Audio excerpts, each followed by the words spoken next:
जड किरण शकलधर जटिल नटपति मकुटतट नटन पटु विबुध सरिदति बहुल मधुगलन ललित बदन निडन च उपमृदित निज वृजिन जगदुबल तनु रुचिर परम मुनिवर युवति नुता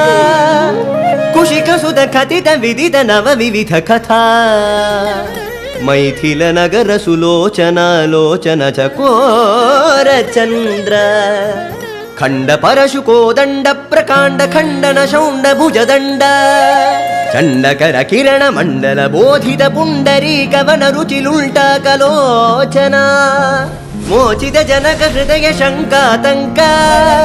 परिहृत निखिल नरपति वरण जनक दुखी त्रिकुट तट विहरण समुचित करतल शतकोटि शतगुण कठिन परशुधर मुनिवर कर धृत दुनवन मद मनिज धनुराकर्षण प्रकाशित पारमेष्ठ्या कदुकर शिखरि कौतुक विहृत्युन्मुख जगदरुन्तुद जित हरिदन्ति दन्त दन्तुर दशवदन दमन कुशल दश शत भुज मुख नृपति कुल रुधिर झर भरित पृथुतर तटाक दर्पित पितृक भृगुपति सुगति विकटि कर नथ परुडि शुभ निघा।